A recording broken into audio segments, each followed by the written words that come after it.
Hey, good morning. Whitney from the Holiday Homestead. So I wanted to bring you guys along to see how we do our morning chores. We've got some, let's see, pigs, quail, rabbits, and chickens to feed. So I figured you guys might want to see how it's done. Anyway, so here we go. Um, so the first thing is kind of an update. So in previous videos about the pigs, we were talking about how we are trying to get off of store-bought feed for our animals and trying to get into more just stuff that we can feed them that we can actually grow ourselves.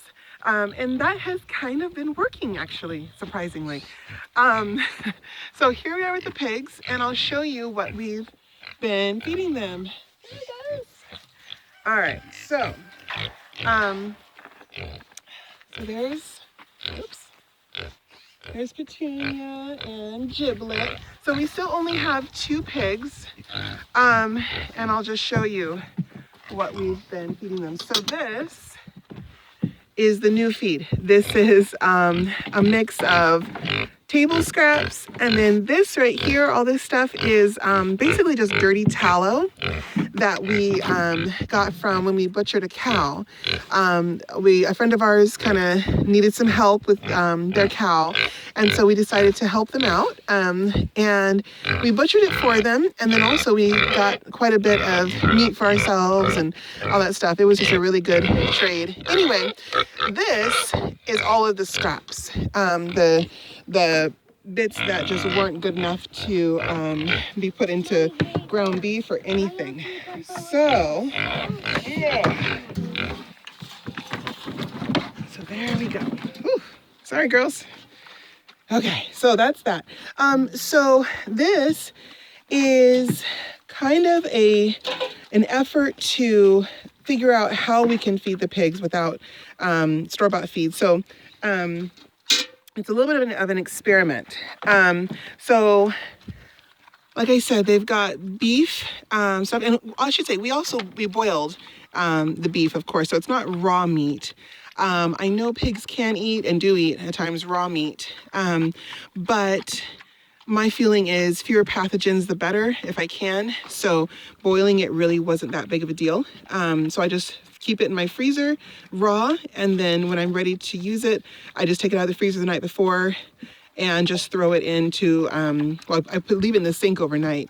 And then in the morning, I just dump the whole bag into a big stock pot that I have, and I just boil it up. And once it's pretty hot and boiling, and I can tell it's mostly cooked, I just throw it into the pot, into the bucket, and then usually if I have any frozen scraps or anything else, I will add those in, and that kind of cools off the heat from the boiling process, and then leave it in the bucket for a little while, kind of let it all marinate together, I guess, I don't know.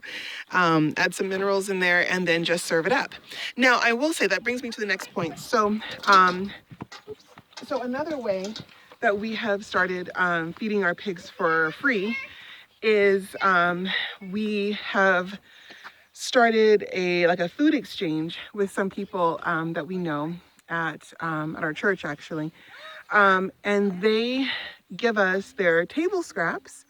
In exchange, we give them chicken eggs. And that has yielded several pounds of food a week that the pigs absolutely love. So we've been able to do that with it's mostly with 2 families consistently. And then there's 2 other families that come in kind of when they can. They're out of town a lot, so they don't always have a lot of food scraps. But so far, you know, it usually yields about 2 grocery bags full of just food, basically, just, you know, bread crusts and overdone pasta and leftovers. And I'm not too picky about what goes in there. Anything that's really just rancid, I usually will just boil really quickly first. But everything else is basically edible food that's just, you know, gone a little stale or a little overcooked or just something gross. But anyway, so that's basically it. And we have been off of store-bought feed for about 2 weeks now. we have some financial goals, and so we decided to cut back on a lot of things, and buying extra feed was one of them. And so, you know, it's really worked out well. I feel like it's working, and basically my feeling is when it gets to the point that we really have to buy feed for her, we'll just butcher, I think, because it's just not worth it to us with our goals to put a lot of extra feed into her. Anyway, so there's that. So far it's going pretty well. And like I said, you know, they're putting on weight, they're healthy. The pigs are doing pretty well. They're thriving. And also I will say, you know, in previous videos I showed you guys that we were using a lot of squashes from the garden, like overripe squashes, letting things go a little bit longer. And well, that brings me to the next point. The garden is pretty much done for the season. I'll show you here. So this is the garden right now. This is the west garden. So this is where we had a lot of grain throughout the summer. And right towards the end of summer, I decided to just throw in some squashes and see what we could get before the frost. And some plants did okay. Some plants have not. And either way, it was worth it because we did get a little bit more out of these beds, but honestly, not a ton. What's planted here is butternut squash. So that's this. That is really suffering and probably won't make it much longer. And then somewhere in all these, this chickweed and, oh gosh, what is that? That's quinoa and everything else. Somewhere in all this is garlic that is just about to sprout up. And garlic takes a while, so I'm just gonna be patient with it, no big deal. This was some beans that were still kind of producing, and so I kept them going, but now we've had a fairly mild frost, enough that we've lost a lot of leaves, but it's not super hard where it's frozen throughout the day. So, and this was the zucchini. I planted these specifically for the pigs because when we were thinking about getting them and we had basically picked out what we wanted, I decided to add in some additional plants, like I said, just to get that last little burst of vegetation in before the frost, hoping to get a few. And these have produced really well. These are, oh gosh, they're zucchini, but I think it was like a black gem or emerald gem or something variety of zucchini. And man, they produced so well. We probably got 20 pounds, 30 pounds, 40 pounds of zucchini off of just these three. I did sow, let's see, a few more.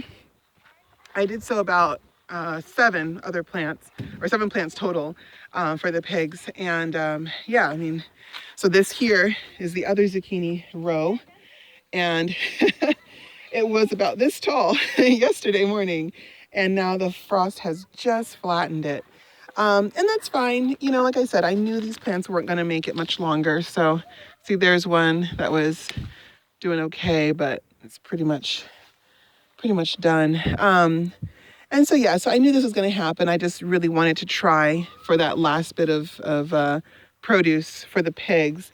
And that's another reason why the pigs are going to have a kind of short life expectancy from now on, because the squashes have pretty much finished out. And see, I'm getting these last little ones off of the plants, but these are so small, they'll just be for us. They're nice and tender. Like this one, it's decent, but really small. You can see where the frost got it hard. Oh man, that'll go for the pigs for sure. Anyway, so I'm totally pleased with how this turned out, because like I said, I knew I wasn't going to get a ton of extra produce from these plants, but I'm happy with what I got, and it was totally worth it to just sow a handful of seeds and just see what I got. So yeah, I mean, there's always something you can do. So this whole row here, in the coming weeks, this whole row is going to be what I call turned over, which is we're just going to take the plant, pick it up, lay it over, like cut it off, you know, so we're going to leave the roots intact, I should say. Cut off the stem at the base, and then take the whole plant. See, I'm going to cut off that base like right there, take that whole plant and lay it down in the bed, and then put manure, rabbit manure on top of it, and then probably some straw or any other kind of soft kind of breaking up compostable bedding. I'm going to lay that on top, and I'm probably going to let these beds rest for a couple of months, and then I'll start some seedlings in my windowsill seedling trays, probably around February. And I should be ready. These beds should be nice and cooked down and composted down and ready to sow those tender seedlings right around March, hopefully. And those things will be early stuff, you know, like really quick growing peas. Oh gosh, what else? All the brassicas, of course, you know, the cabbage, cauliflower, kale. Actually, probably not cauliflower because that takes a little bit longer. But those little short, early cabbages are really handy. Just anything that's going to grow kind of quickly in a cold season, because right around the corner in May, June is, around here anyway, extremely hot. So the plants really have to kind of make use of that little bit of time. So we'll see how it goes. Like I said, this is also kind of a new spot for the garden, because normally we have the summer garden across the property on the other side. And that one gets a lot of sun in the winter. So I know that I can do quite a few winter plants that will still get enough sun exposure. Over here, it's a little bit shadier because it backs up to the edge of our property, which is mostly forested. And this does create a lot of shade. So, you know, I kind of have to play around with it, but I'm excited to see what we can do with the space. But either way, I'm just happy that this actually worked and I got quite a bit of additional produce out of it. Okay, so that is, I guess, it for the the pig situation. Let's go and have a look at the chickens and get those chores done. And see, that's another thing too. I like to put my animals somewhere near a garden because, you know, while I was doing my pig chores this morning, I was able to collect, like 4, I think, zucchinis and a squash and what do you call it? Spaghetti squash. So now I've got some vegetables for lunch or dinner or whatever I'm doing, and it's really nice. So it's kind of handy not to have to walk all over creation just to get a few vegetables, but instead just be able to pick up stuff as I'm going. So there's that. Alrighty. So the next thing is the chickens.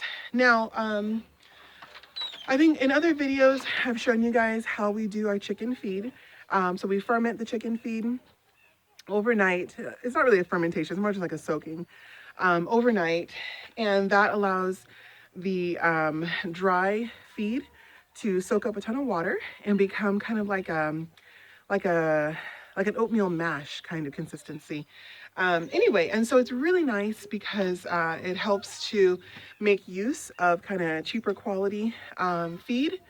So we don't have to always go for like the whole grain feed. We can get something that's ground or something that's pelleted. So slightly lower quality, but because the water kind of soaks it up, or it soaks up water and starts to kind of break down a little bit, it makes it easier for the chickens to get as much nutrient value out of the feed as possible. So another way that we save money on our feed is we purchase it in bulk. And see if you guys can see how much feed we have.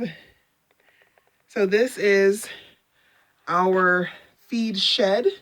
And this whole room is dedicated to storing the feed and our chicken plucker and whatever else we have. And so our feed store, our local guy, is fantastic. And he doesn't usually carry the brands that we purchase because they are kind of lower quality, but he brings them in just for us. And so we buy a whole pallet at a time, so he doesn't have to store it at his store, but we get the benefit of having it brought in.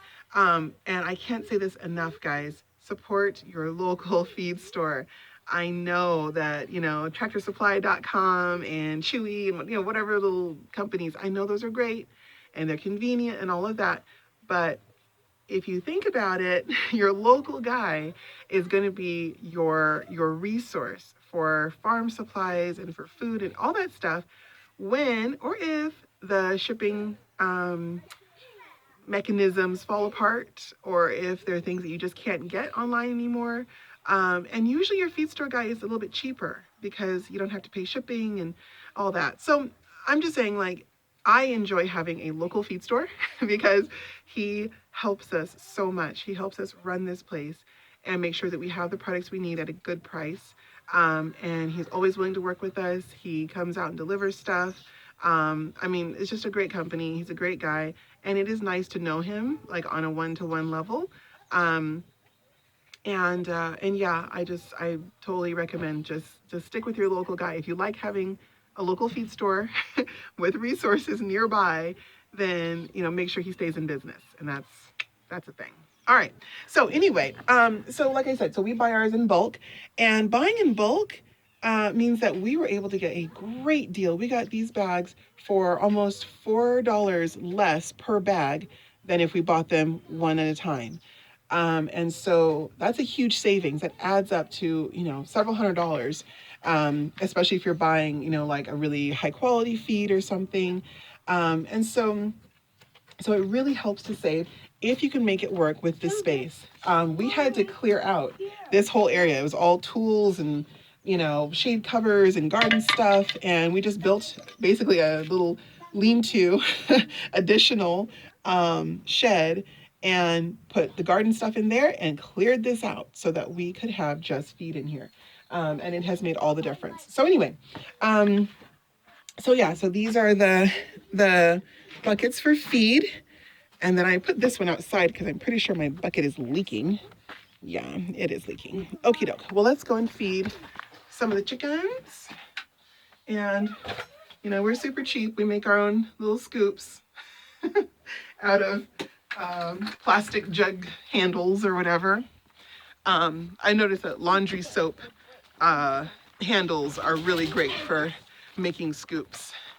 All right, so there we go. So this is, let's see, that's Duke and his ladies. And this is our chicken barn, but it's mostly for chicks. So we'll go in and have a look at all that.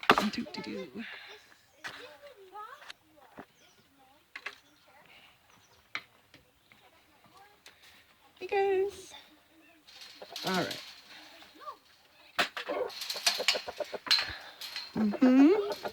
Hi.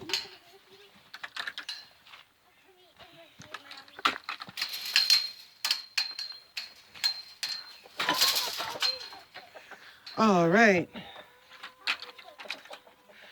And so this is one of 3 coops that we have.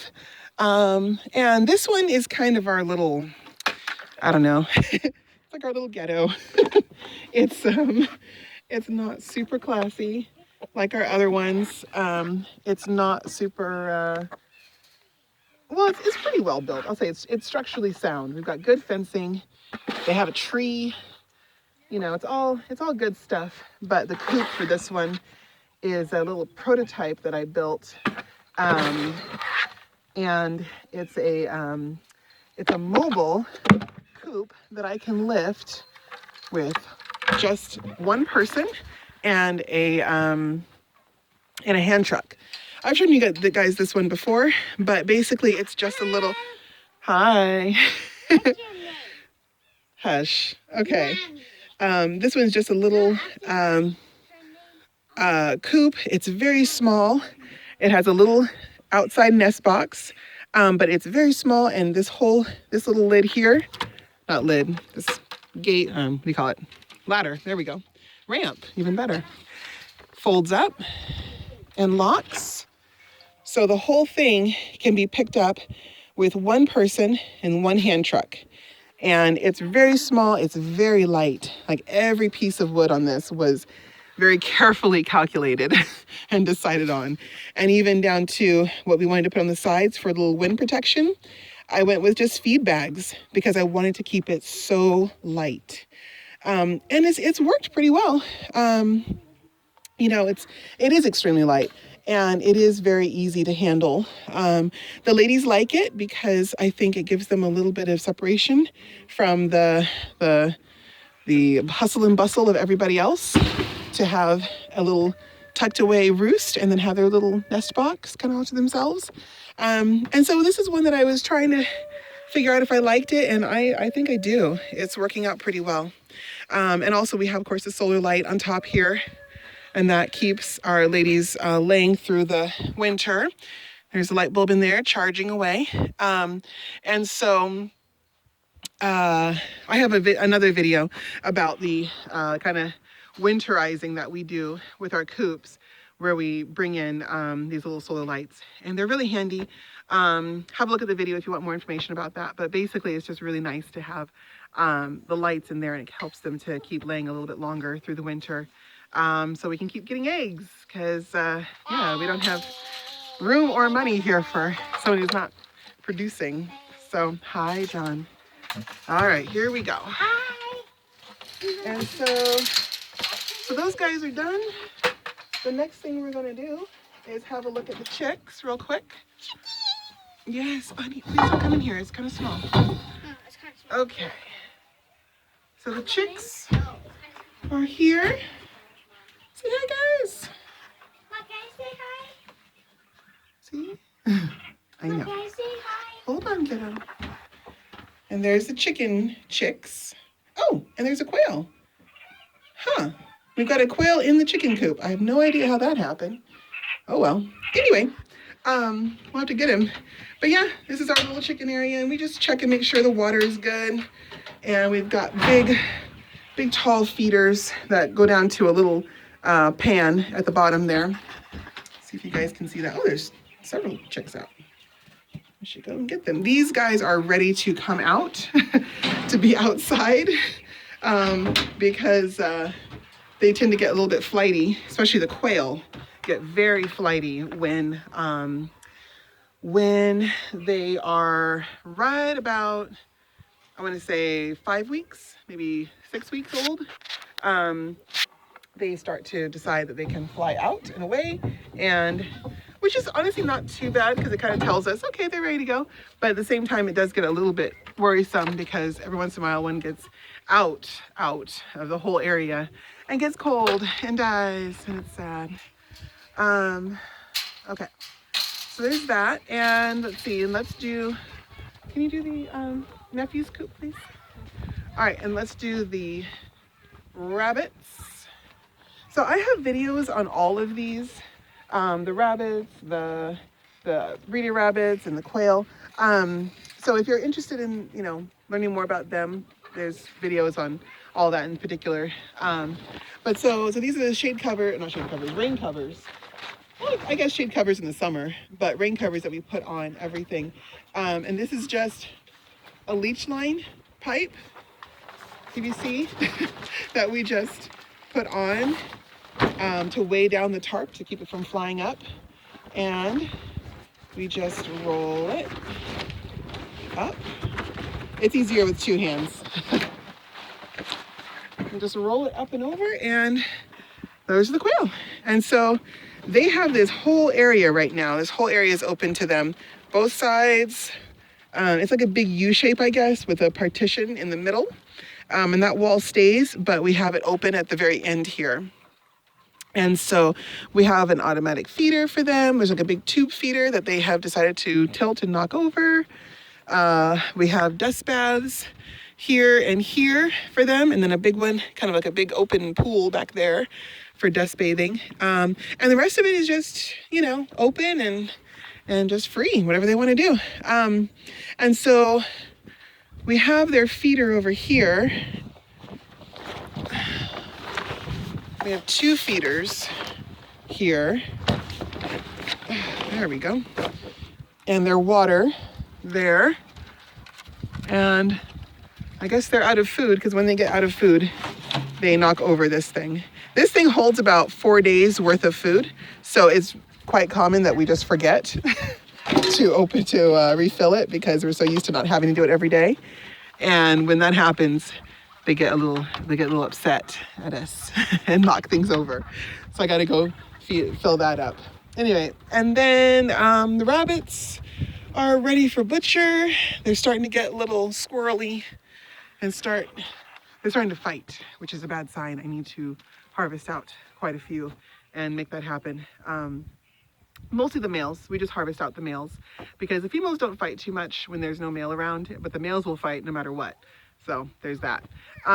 So we try to just thin it out, and that's what I probably have to do either tomorrow or the day after. I've just been so busy with a million other things that I forgot when we're supposed to do it. I was supposed to do it about 2 weeks ago. So that's what happens when you get off schedule. Anyway, so I gotta do all of this with 2 hands. I need both my hands for this. So I'm gonna end the video, and yes, hi John. And I hope this kind of gave you guys a good idea of the chores and how long it takes. It takes about an hour, I'd say, to do all of the chores. But we kind of broke them up where our oldest son does the goats and sheep and the livestock dog up there on the other side of the property. And then my husband usually does the chickens, quail, rabbits. And usually I'm inside making breakfast. And then I come out and do the afternoon chores, like washing out water tanks and I don't know, just other stuff that needs to be done. Anyway, and then of course garden stuff and all that. Anyway, so I hope this gave you guys kind of an idea of how it goes in the morning for us. But yeah, it's a beautiful day. It's a beautiful fall day. It's about 50 degrees or so.